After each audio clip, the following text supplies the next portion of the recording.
오늘 본문 9절에 자기들에게 너무 많음으로를 오늘 말씀의 제목으로 삼습니다. 이 말씀이 저와 여러분의 삶이 되기를 바랍니다. 정복된 땅을 점령하러 가지 못하고 있는 이 일곱 지파의 기업이 오늘 드디어 분배가 되기 시작합니다. 각 지파에서 선정된 세 사람씩 총 21명이 일어나서 두루 다니며 가나안 땅을 7부분으로 그려서 이제 돌아오게 됐고, 그것을 실로에 있는 여호와 앞에서, 하나님의 회막 앞에서 이스라엘 백성들 각 지파에게 그 땅을 분배했습니다. 그 첫 번째 순서로 베냐민 지파의 기업이 18장에 설명이 되어 있고, 19장에 두 번째로 시므온 지파가 나오는데요.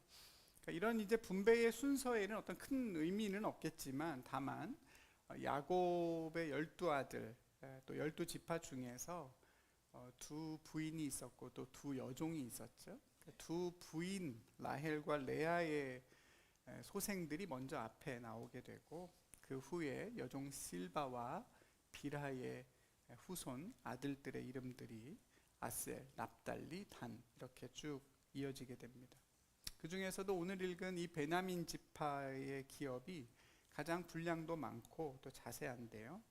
아시는 것처럼 이 베냐민은 요셉의 친형제이기도 하고, 또 훗날 이스라엘이 남북으로 분열될 때 유일하게 유다 지파의 편에 서서 남유다를 이루게 되는 지파이기도 하고, 또 최초의 왕이었던 사울이 속한 지파이기 때문일 것입니다. 현재 이스라엘의 총리가 베냐민 네타냐후죠. 그 총리의 이름에도 이 지파의 흔적이 남아 있습니다만, 비록 인구도 적고 또 지파가 분배받은 기업도 그렇게 많지 않지만, 그러나 아주 비중 있게 성경에 기록되는 걸 보게 됩니다. 베냐민 지파의 기업을 지도상으로 보면 이 북쪽에는 에브라임 지파가 있고 남쪽에는 유다 지파가 있어요. 그 사이에 있기 때문에 뭔가 큰 지파, 비중 있는 지파의 보호를 받고 있다는 느낌을 받게 됩니다. 실제 베냐민이라는 사람의 삶이 좀 그랬죠. 어머니 라헬이 베냐민을 낳다가 길에서 죽었고, 12남 1녀 중 막내로 아버지 야곱과 친형 요셉은 물론이고 유다나 르우벤과 같은 형들의 아주 각별한 돌봄 속에 자랐습니다. 그러니까 막내는 좀 그런 존재죠, 여러분. 뭔가 더 챙겨줘야 될 것 같고 보호해줘야 될 것 같은 느낌이고, 오늘 베냐민 지파의 기업을 이렇게 자세하게 설명하고 있는 걸 보면 오늘 본문에서도 왠지 그런 분위기가 짙게 배어 있다는 걸 느끼게 됩니다. 12지파를 차례로 축복하던 그 모세의 기도가 담긴 신명기 33장에 보면 베냐민에 대해서 이렇게 묘사합니다. 베냐민에 대하여 일렀으되 여호와의 사랑을 입은 자는 그분 곁에서 안전히 살리로다. 여호와께서 그를 날이 마치도록 보호하시고 그를 자기 어깨 사이에 있게 하시리로다 그랬습니다. 뭔가 사랑받고 돌봄받는 느낌이죠. 여호와의 사랑을 입은 자는 하나님 곁에 산다 그랬는데, 하나님의 회막을 모신 실로에서 가장 가까운 지파이기도 합니다. 베냐민을 어깨 사이에 하나님이 보호하시겠다 그랬는데, 그 어깨가 어딜까 이렇게 지도를 보다 보면 왼쪽 어깨는 에브라임이고 오른쪽 어깨는 유다가 아닐까 생각도 해보게 됩니다. 북으로는 에브라임, 남으로는 유다, 동쪽으로는 단, 그리고 서쪽으로는 요단강, 이렇게 둘러싸여 있는 작지만 사랑받는 지파의 기업, 그것이 베냐민 지파가 분배받은 땅이겠다 생각하면 될 것 같습니다. 그 다음으로 기록되어 있는 지파는 시므온입니다. 19장 전반부에 아주 짧게 기록되어 있어서 앞에 있었던 베냐민의 자세한 기록과는 크게 대비됩니다. 기업의 어떤 경계선에 대한 설명은 없고, 시므온이 할당받은 18개 성읍의 이름만 나오는데요. 전체 지파 중에서 가장 인구가 적었고 힘도 미약했기 때문인 걸로 보입니다. 원래는 시므온도 큰 지파였는데 광야 생활 동안 범죄와 깊이 연루되면서 처음 인구의 3분의 1 토막이 났습니다. 그 이후에도 그 상처를 다 온전히 극복하지 못하고 유명무실한 지파가 되고 마는데요. 이런 시므온 지파의 그 기업을 설명하는 오늘 본문에서 우리가 가장 주목하게 되는 부분은 아무래도 19장 마지막 9절일 것입니다. 시므온 자손의 기업은 유다 자손 중에서 취했다. 이는 유다 자손의 분깃이 그들에게 너무 많으므로 시므온 자손의 기업을 그들 유다의 기업 중에서 받았다 하는 내용입니다. 지도에서 보시는 것처럼 시므온 지파의 기업은 유다 지파의 기업 속에 들어가 있습니다. 12지파가 분배받은 모든 기업들 중에서 유일한 경우인데요. 성경은 유다 지파가 받은 땅이 너무 그들에게는 많았다 이렇게 이유를 덧붙여 주고 있습니다. 이런 분배의 결과도 참 뜻밖이죠. 이렇게 다 이렇게 경계선이 있는 게 아니고 이렇게 어디 지파 안에 쏙 들어가 있는 이 결과도 참 뜻밖이지만 이렇게 결정된 과정은 또 어땠을까? 그것도 궁금해집니다. 7지파에 3사람씩 선정된 21명의 사람들이 가서 유다와 에브라임, 므낫세 절반 지파가 차지한 땅을 제외한 나머지 가나안 땅을 두루 다니면서 지도를 그려왔습니다. 여호수아는 그 땅들을 7개 부분으로 나눠서 그려오라 이렇게 지시를 했었죠. 시므온 지파가 오늘 유다 지파의 기업 안에서 기업을 받았다고 한다면 그럼 여러분 그 정탐꾼들이 그려온 지도에는 몇 개로 분할이 되어 있었겠습니까? 제가 너무 어려운 질문을 드렸군요. 원래는 7개로 그려와라 그랬는데 하나는 유다 지파 안에 들어가 있으니 몇 개로 나눠서 그려왔겠습니까? 네, 6개. 정말 어렵군요, 여러분. 6개의 부분으로 그려왔을 겁니다. 그런데 오늘 성경은 시므온 지파도 분명히 제비를 뽑았다. 이렇게 1절에 나옵니다. 그러니까 제비 뽑기 없이 시므온 지파는 그냥 유다 지파의 기업을 따로 받은 것이 아니고 그 유다 지파가 내놓은 그 땅도 역시 제비 뽑기의 대상이었다는 뜻입니다. 그걸 고려해 보면 분배의 과정이 조금 더 복잡해지게 됩니다. 7지파에서 뽑힌 21명이 가나안 땅을 다니면서 지도를 그려왔는데 아무리 봐도 7개 부분으로 나누기에는 남아있는 땅이 부족해 보이는 겁니다. 이렇게도 그려보고 저렇게도 그려보고 애를 많이 썼겠죠. 근데 아무리 그려봐도 만족스러운 결과가 나오지를 않았습니다. 돌아와서 사실대로 이제 보고를 하죠. 유다 지파, 에브라임 지파, 므낫세 절반 지파가 차지한 땅을 빼고 보니까 땅이 많이 부족합니다. 여기 7개의 그림으로 나눠서 그려오긴 했습니다만 이렇게 나눠주기는 좀 어렵겠습니다. 적어도 하나의 기업이 더 필요하니 다른 대안을 좀 마련해 주십시오. 이렇게 보고했습니다. 이 보고를 전해들은 여호수아와 엘르아살 그리고 각 지파의 리더들이 고민에 빠집니다. 그리고 긴 수고의 끝에 드디어 유다의 기업 중에 일부를 떼서 그 땅도 제비 뽑기의 일부로 대상으로 삼을 것을 결정했겠죠. 어쩌면 그 21명이 미리 요청했을 수도 있었을 것 같습니다. 어디서 뭐 땅이 갑자기 생기는 게 아니니까 지금 있는 땅 중에서 해결해야 되는데 보아하니 유다 지파의 기업이 상대적으로 너무 많으니까 그 중에서 어떤 방법을 찾아야 하지 않겠나. 아마 21명이 그려온 또 다른 플랜 B의 지도가 하나 더 있었을지 모르겠습니다. 어쨌거나 그렇게 유다 지파의 일부가 포함된 총 7개의 분깃이 완성이 됐고 7지파가 제비를 뽑았습니다. 그리고 유다 지파에게 속한 그 기업이 가장 약했던 시므온 지파에게 돌아가게 됩니다.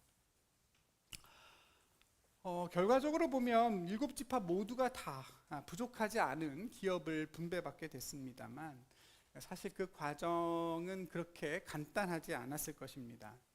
왜냐하면 여기에는 하나의 지파에 엄청난 결단이 필요했기 때문입니다. 스스로 분배받은, 스스로 취한 기업의 일부를 내려놓아야 합니다. 이게 말처럼 쉬운 게 아니겠죠.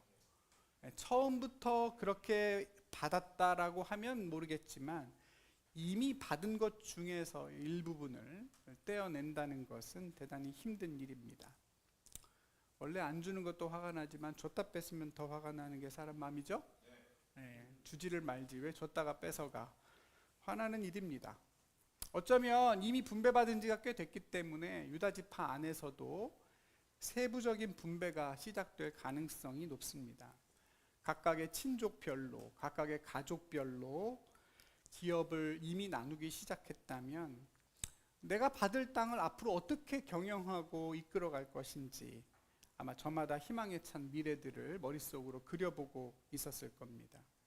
그런데 갑자기 그 땅이 확 줄어든다는 거예요. 여러분 그게 납득이 되겠습니까? 안 된다죠? 네. 분양받았을 때는 분명히 방 3개, 화장실 2개짜리 30평 아파트인데 나중에 입주하려고 딱 돼서 가보니까 방 2에 화장실 하나인 아파트로 바뀌었으면 여러분 어떨 것 같으세요? 뭐 그런 걸 물어보는 게 어리석은 질문이죠, 그죠? 더군다나 유다 지파가 분배받은 그 땅은 남아있는 7지파가 분배받은 땅과는 그 성격 자체가 근본적으로 다릅니다. 어떻게 다르죠, 여러분? 어떻게 다릅니까? 유다 지파가 분배받은 땅은 정복만 된 것이 아니라 이미 점령이 된 땅입니다. 그렇죠? 세부적인 전쟁이 다 끝났습니다.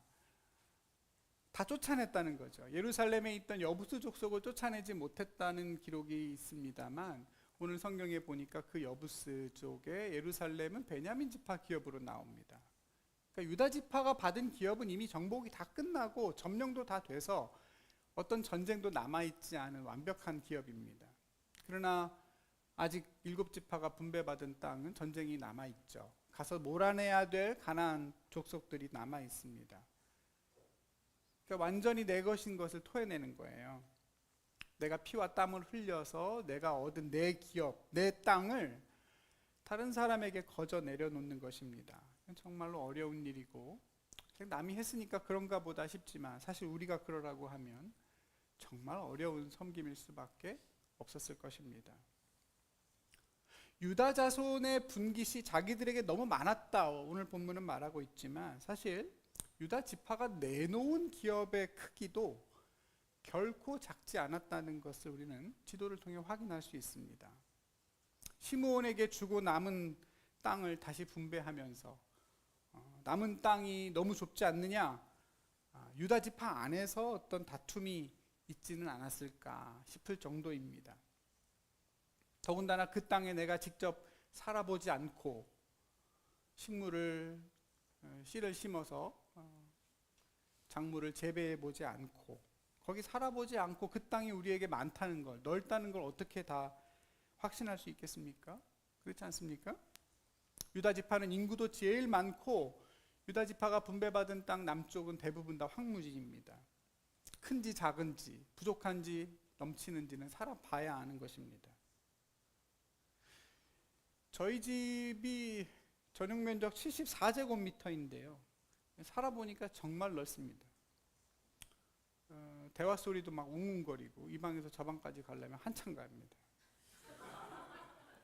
진짜 한참 가요. 옛날에는 다 여기 이렇게 다 있어서 동선이 금방 됐는데 지금 뭐 양말 하나 얻으러 가려도 한참 걸어가요. 죄송해요 여러분. 740 아니고 74인데 그렇다고요. 처음에 근데 거기 그 방 얻을 때 저희에게 선택의 그 옵션이 2개가 있었어요. 하나는 74가 있었고 하나는 80이 있었거든요. 그래서 이 둘 중에 하나 뭐 할까 고민했었어요. 근데 74만 해도 충분하지 우리가 뭐 큰 게 필요하나 그때 막 고민했단 말이죠. 근데 와서 살아보니까 이게 얼마나 넓은지 막상 살아보니까 알게 됐단 말이죠. 가서 살아보기 전에는 그게 우리한테 부족한지 넓은지 모르는 겁니다. 그렇지 않습니까? 생각하면 생각할수록, 따져보면 따져볼수록 오늘 유다 지파가 선택한 그 결단은 정말로 특별하고 놀랍게 다가옵니다. 내가 정말 힘들게 얻은 땅을 도대체 어떻게 다른 지파의 기업으로 거둬줄 수 있었을까요? 어떤 영어 성경이 구절을 번역하면서 유다의 분깃이 그들의 필요보다 많았다 이렇게 번역했습니다. 근데 여러분, 내가 내 필요보다 많다는 것, 내가 가지고 있는 것이 내 필요보다 많다는 걸 우리가 얼마나 인정하기 어렵습니까? 그리고 또 그 많은 것을 어떻게 스스로 내려놓을 수 있었을까를 생각해 보면 정말 유다의 헌신을 진지하게 생각해 보지 않을 수가 없습니다. 어떻습니까, 여러분? 여러분 살다가 그런 경험 있으십니까? 내가 가진 게 너무 많아, 너무 많다고 여겨져서 필요 이상이라고 생각이 돼서 그 일부를 그냥 남에게 거저 주신 적이 있으십니까? 아무리 내가 내 삶을 생각해 봐도 내가 필요한 것에 비해서 내 월급이 너무 많아. 내 소유가 이렇게나 많다니, 이 남는 거, 내 필요가 넘어가는 건 다 하나님께 드리든 다른 사람을 돕든지 그렇게 여러분 사용해 보신 적 있으십니까? 가지면 더 갖고 싶은 게 사람 마음 아니든가요? 일상의 필요가 아니라 나의 어떤 욕망이 삶의 기준이 돼서 살아가고, 그렇기 때문에 뭔가 늘 부족하다고 여기게 됩니다. 필요 이상으로 내가 많이 가졌다는 생각을 거의 해본 적이 없지만 설사 그런 생각을 한다 할지라도 그걸 누구와 어떻게 나눠야 될까를 고민하기보다는 우린 그냥 미래를 위해 쌓아두거나 더 많은 재물을 위해 투자하기 위해 분주할 때가 얼마나 많습니까? 자기들에게 너무 많음으로. 여러분, 이건 정말 너무나 놀라운 고백입니다. 자기들에게 너무 많음으로. 우리도 이 고백을 품을 수 있을까요? 너는 부족하게 가졌지 않느냐? 넌 아직 한참 더 가져야 된다. 너 이것도 필요하고 저것도 필요하지 않니? 네 옆에 있는 사람들 봐봐, 어떻게 살아가는지. 너 남들 갖고 있는 거 다 가져야 돼. 너 다 필요한 거야. 나중엔 어떻게 살래? 나중을 위해서 다 쌓아둬야 해. 끊임없이 우리를 채근하는 이 세상 속에서, 그리고 그것에 매번 강력하게 반응하는 우리의 이 욕망을 가지고 여러분, 과연 우리는 어떻게 유다 지파의 이 믿음의 삶을 이 세상에서 살아낼 수 있을까요? 최근에 문영배 헌법재판소장의 재산 관련 이야기가 언론에 많이 회자되고 있습니다. 지난 2019년 국회 청문회 당시에 그때 그분이 신고한 재산이 6억 7천만 원이었다고 합니다. 헌법재판관들의 평균 재산이 20억이 조금 넘어서 27년 동안 재판관으로 일했는데 어떻게 재산이 그거밖에 안 되냐? 한 국회의원이 물었더니 그건 아버지 재산이 다 포함된 거라고, 자기 재산만은 한 4억이 조금 못 됩니다. 근데 그것도 국민들의 평균 재산이 3억 원보다는 좀 많은 것 같아서 반성 중입니다. 대답을 했습니다. 국회의원들이 처음 들어보는 그 대답에 본인들이 더 부끄러웠다고 얘기하죠. 어릴 적에 너무 가난해서 부모도 아니고 친척들의 도움으로 겨우 학교를 다 나오고, 나중에는 독지가인 김장하 선생을 만나서 그분이 주는 장학금으로 고등학교, 대학교, 법관의 길을 다 마칠 수 있었다 이야기하면서 자기도 꼭 대한민국 평균에 맞게 살겠다 다짐을 했고, 그 퇴임 후에도 자기는 이익을 얻는 영리 목적의 변호사 활동을 하지 않겠다 이렇게 공개적으로 이야기를 했습니다. 여러분 재산은 어느 정도 되십니까? 현재 대한민국의 각 가구당 평균 순 자산은 대략 4억 3천만 원 정도라고 합니다. 여러분 그보다 많으십니까? 적으십니까? 혹시 그보다 많다면 죄송하게 생각되고 반성하게 되십니까? 질문이 너무 노골적이고 수준이 좀 낮죠? 내 재산이 국민 평균보다 많으냐 적으냐, 물론 그것도 중요할 수 있겠습니다만 그보다 더 중요한 것은 앞에서 말씀드린 대로 내가 가진 것이 내 필요에 얼마나 부합하느냐. 그리고 그 필요라고 하는 대단히 사적인 기준이 과연 내 안에서 어떻게 통제되고 다스려지고 있느냐, 이게 훨씬 더 중요한 문제일 겁니다.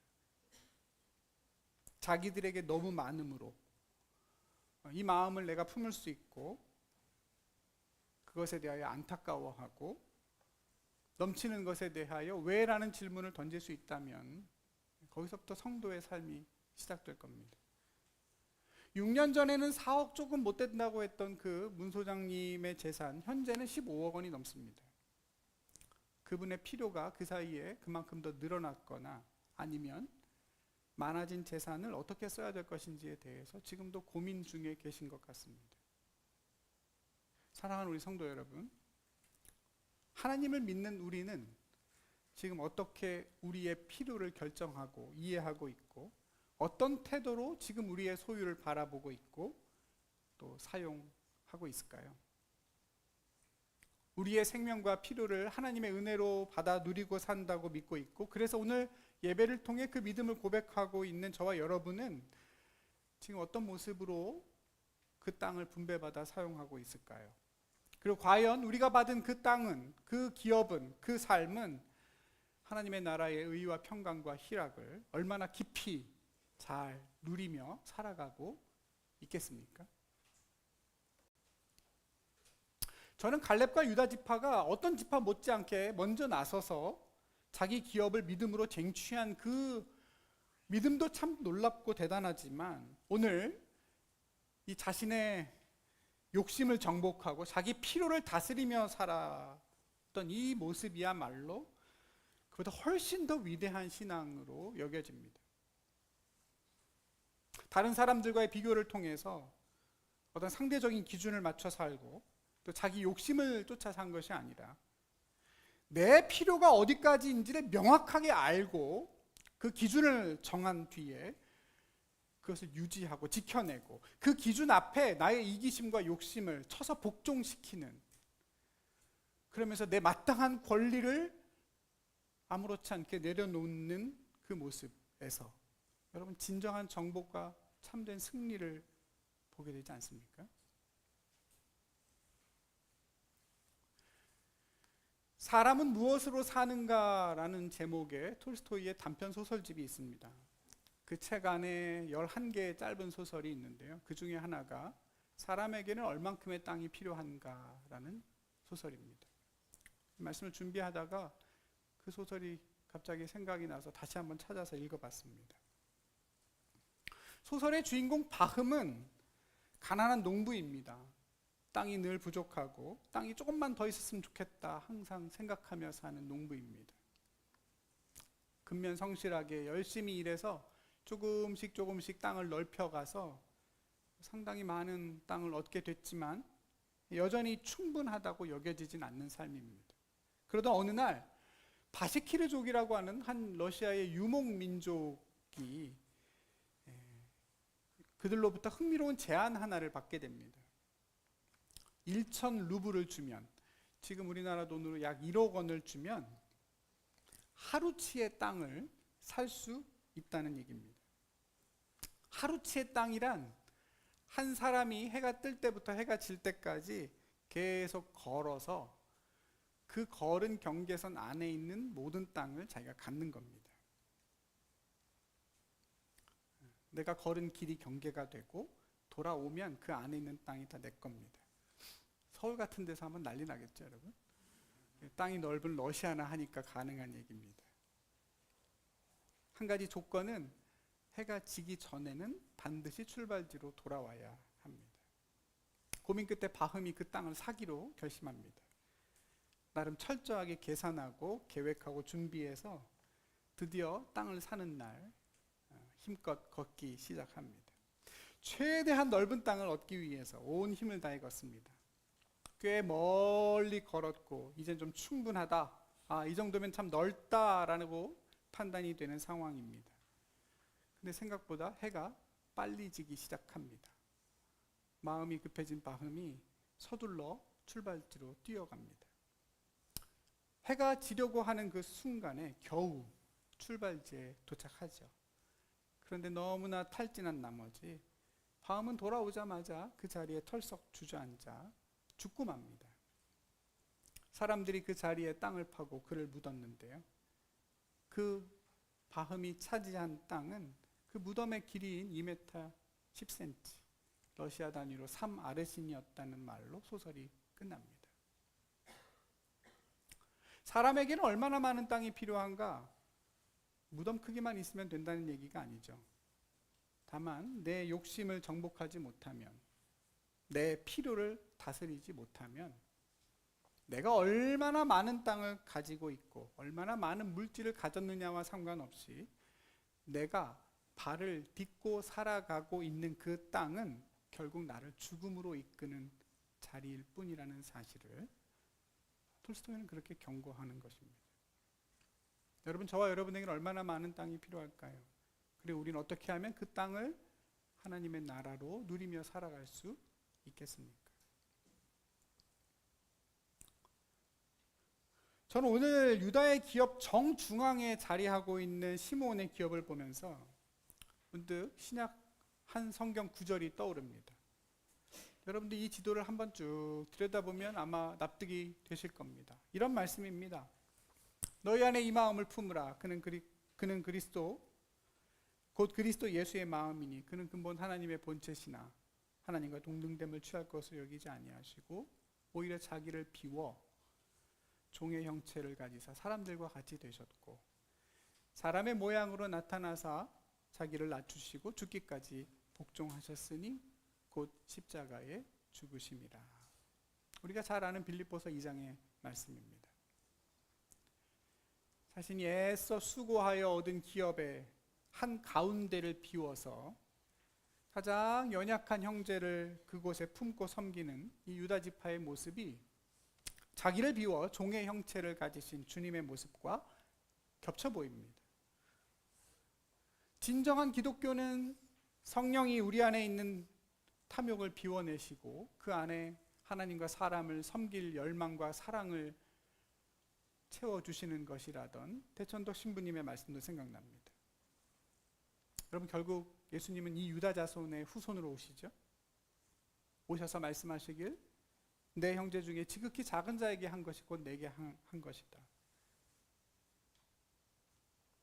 자기를 비워 누군가를 섬기는 삶이 곧 메시아의 삶이고 지금도 누군가를 통해 그 유다 지파의 삶은 계속되고 있다고, 그 기업은 영원히 썩지 않고 쇠하지 않는다는 사실을 우리는 오늘 이 유다 지파의 모습을 통해 다시 한번 보게 됩니다.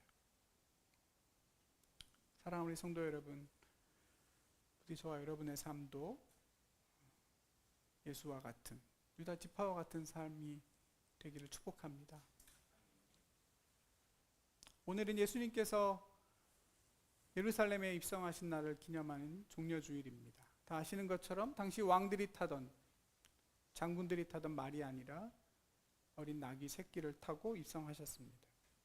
힘과 권력과 재물을 통한 통치가 아니라 자기를 비우는 겸손과 온유를 통한 통치가 주님을 통해 이루어진 하나님의 나라임을 그렇게 증언하셨습니다. 나는 마음이 온유하고 겸손하니 내 멍에를 메고 내게 배우라. 그리하면 너희 마음이 쉼을 얻으리라 말씀하십니다. 어떻습니까, 여러분? 여러분에게 그 쉼이 있습니까? 주님의 멍에를 메고 주님께 온유를 배워 주님이 누린 하나님 나라의 쉼을 여러분 누리고 계십니까? 혹시 여러분도 나귀 탄 예수님이 아니라 백마 탄 예수님을 믿고 찾고 예배하고 있지는 않습니까? 승리와 번영을 상징하는 종려나무 가지를 흔들면서 호산나 호산나 외쳤던 이스라엘 백성들처럼 내 필요가 아니라 내 욕심을 채워줄 그런 메시아를 지금도 여러분 바라고 기대하고 있지는 않습니까? 오늘 한국교회와 우리 성도님들은 과연 예수님이 외치고 누렸던 그 하나님의 나라를 온전히 경험하고 있을까요? 당시 이스라엘 백성들은 나귀 타신 예수님을 도저히 받아들일 수가 없었습니다. 끝내 받아들이지 못했습니다. 예수님은 나귀를 타야 될 때라고 말씀하시지만 백성들은 아닙니다. 말과 병거를 타야 될 때입니다. 예수님께서는 하나님의 평화가 이미 너희들에게 임했다고 했지만 그러나 사람들은 아직 그 평화가 오지 않았다고 외쳤습니다. 그 거리가, 그 괴리가 결국 예수님을 십자가에 못 박은 것입니다. 호산나, 호산나의 외침은 일주일 만에 예수를 십자가에 못 박으라는 저주가 됐습니다. 어떻습니까, 여러분? 저와 여러분이 바라보는 우리의 삶은 어떤 모습이고 어떤 메시아가 오시기를 바라고 계십니까? 온유한 자에게 약속하신 예수님의 말씀이 있습니다. 온유한 자는 복이 있나니 땅을 기업으로 받을 것이다. 주님 말씀합니다. 복이 있도다 온유한 자여.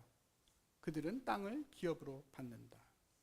저는 사실 개인적으로 예수님의 산상수훈 8복 중에 가장 이해가 안 되는 말씀이 이 부분입니다. 온유한 자여 복이 있다. 땅을 기업으로 차지한다.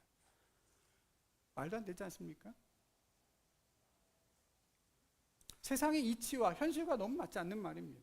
온유한 사람, 부드럽고 온화한 사람. 그 사람이 어떻게 땅을 차지하고 삽니까? 악착 같고 집요하고 계산에 빠르고 냉혹한 사람이 땅을 가지지 않습니까?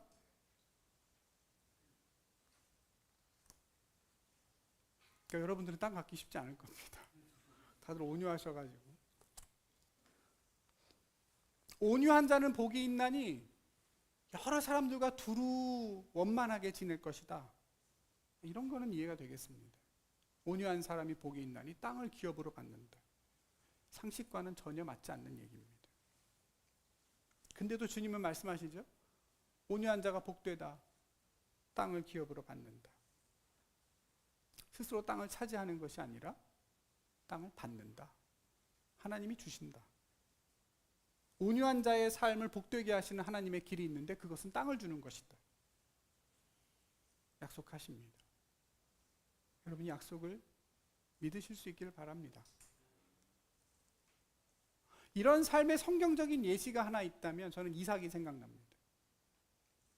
모리아 산에서 아버지 아브라함이 자신을 번제로 드린다고 할 때 가만히 어린 양과 같이 보여준 그의 모습은 십자가에서 아버지의 뜻을 그대로 받으시는 예수님의 모습과 비슷합니다. 그 이삭의 삶을 돌아보면 오늘 그 주님의 말씀이 조금은 이해가 되기도 합니다. 아브라함이 죽고 나서 그 아브라함이 팠던 우물을 주변에 있는 블레셋 사람들이 와서 다 흙으로 돌로 메워버립니다. 아브라함이 그 동네의 리더 역할을 하고 살았던 게 끝내 마음에 들지 않았어서 아브라함이 죽자마자 그 우물들을 다 메워버리죠. 그래서 이삭이 도망가서 골짜기로 산으로 가서 새로운 우물을 파게 됩니다. 그걸 알게 된 블레셋 사람들이 다시 또 찾아오죠. 그 우물이 어디 있는지를 어떻게 알고 왔는지 거기 우물에 와서 목자들이 이삭의 목자들과 다투게 됩니다. 이거 우리 거다. 이 땅이 우리 거니 이 판 샘물도 우리 거다. 고집을 부립니다. 계속 다툼이 벌어지니 이삭이 주고 딴 데 가죠? 그래 너 가져라. 그리고 더 깊숙한 데로 들어가서 새로 우물을 팝니다. 내가 팠던 우물은 다툼이라는 뜻의 에색이라 이름만 붙여놓고 그리고 떠나서 새로운 우물을 파요. 근데 그 우물도 또 찾아내죠. 그래서 또 블레셋의 목자들이 와서 다툽니다. 그래 이것도 다툼이다 해놓고 또 딴 데로 가서 우물을 팝니다. 거기서는 더 이상 찾아오지 않으니 그 우물의 이름을 르호봇이라 넓은 땅이라는 이름을 짓고 거기에 거주하며 살아가게 됩니다. 피해서 간 땅이 넓은 땅이라 이삭은 얘기합니다. 그때 이삭이 정착한 곳이 어디냐? 오늘 본문 2절에 나오는 브엘세바입니다. 유다 지파의 기업 안에 있다가 시므온 지파의 기업이 됐다고 하는 그 성읍 제일 처음에 나오는 브엘세바가 바로 그곳입니다. 그 브엘세바에서 이삭은 태어나서 처음으로 하나님의 음성을 듣습니다. 그 전까지는 들어본 적이 없는 하나님의 음성을 들어요. 뭐라고 말씀하십니까? 두려워하지 마라. 내가 너를 세상에 복이 되게 한다. 내 자손이 번성할 것이다. 하나님이 그렇게 이삭을 축복하십니다. 이삭이 제단을 쌓고 하나님께 예배하죠. 그때 때마침 블레셋이 찾아옵니다. 블레셋의 왕 아비멜렉이 군대 장관을 이끌고 이삭을 찾아오죠. 내가 도망 다녀서 여기까지 왔는데 왜 왔느냐 물으니 그들의 대답이 기가 막힙니다. 여호와가 너와 함께 계심을 이제 내가 알겠다. 그러니 너희와 우리가 함께 약속하여 평화의 언약을 맺자. 너는 우리를 해하지 말아라. 너는 여호와께 복을 받은 자다. 이야기합니다. 그렇게 블레셋과 평화의 맹세를 하고 언약을 맺죠. 그래서 생긴 이름이 브엘세바, 맹세의 우물입니다. 여러분, 저와 여러분이 가고 있는 길이 그 길입니다. 온유한 자 복되니 그는 반드시 땅을 기업으로 받는다. 근데 그 땅은 우리의 능력과 지혜와 힘으로만 얻는 것이 아니라 예수 믿어서 복을 많이 받아서 그래서 얻는 기업만인 것이 아니라 하나님이 주시는 기업을 받게 되고, 더 중요한 건 그 다음이죠. 그를 통해 그 땅의 다툼이 그치고 평화가 임하게 됩니다. 다른 사람들이 그가 누구의 자녀인지를 보게 되죠. 하나님이 어떤 분이신지를 알게 됩니다. 성도는 세상 만사 다 참아야 된다는 뜻이 아닙니다. 그런 얘기가 아닙니다.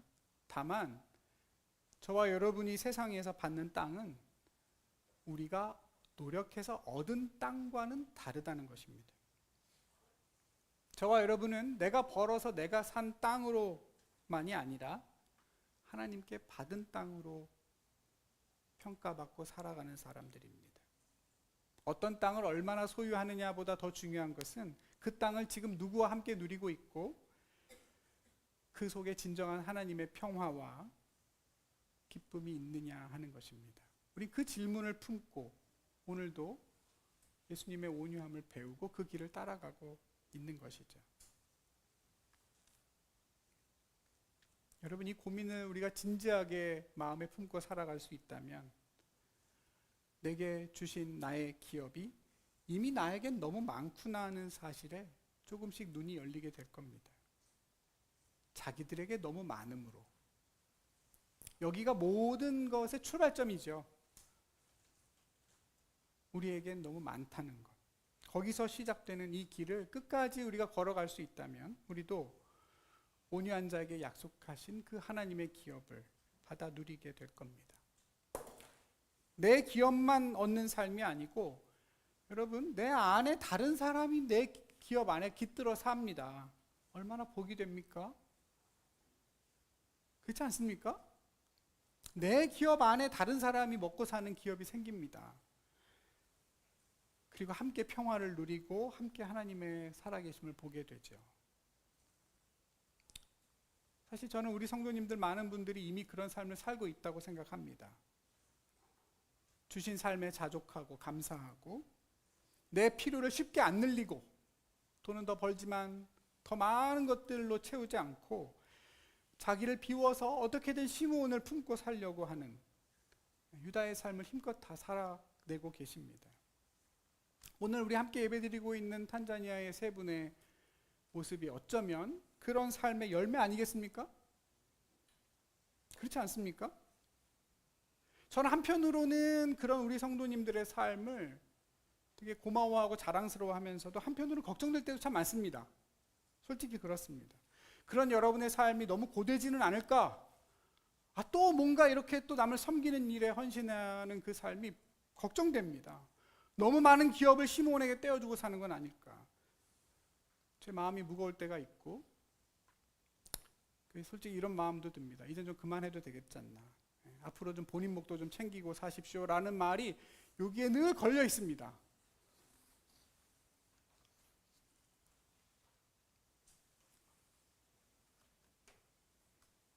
주중에 어떤 집사님이 저한테 그런 말씀을 하시더라고요.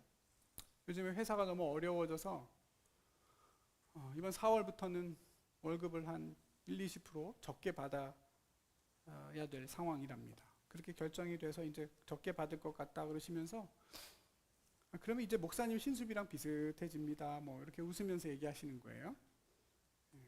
그 말을 듣는 저는 가슴이 철렁했죠. 아, 이거 큰일 아닌가.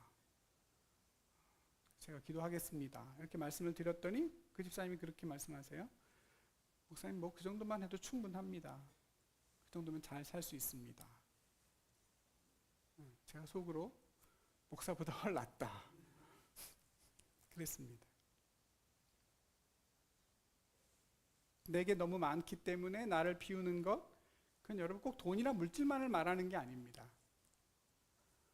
저와 여러분에게 충분하다고 여겨지는 게 있다면 그게 시간이든 여유든 평안이든 쉼이든 건강이든 자유이든 이미 나에게 풍족하다라고 느껴지는 것이 있다면 무엇이든 비우고 누군가와 함께 할 수 있습니다. 많다는 걸 인정하고 그 마음을 잘 지켜내는 것이 너무나 어렵고 그런데 중요합니다. 아무리 내가 가져도 계속 부족하다고 느끼게 만들고 또 새로운 욕망을 끊임없이 강요하는 이 세대를 본받지 않고 예수님의 온유한 마음으로 우리의 마음을 새롭게 해서 하나님의 선하시고 기뻐하시고 온전하신 뜻이 뭘까? 여러분 분별하며 사는 저와 여러분이 됐으면 좋겠습니다. 사람의 눈에는 너무나 우스꽝스러운 모습이지만 나귀 새끼를 타신 예수님을 통해서 하나님의 구원이 그분의 나라가 이미 시작됐고 그 말은 하나님의 나라 기업이 저와 여러분에게 분배가 시작됐다는 뜻입니다.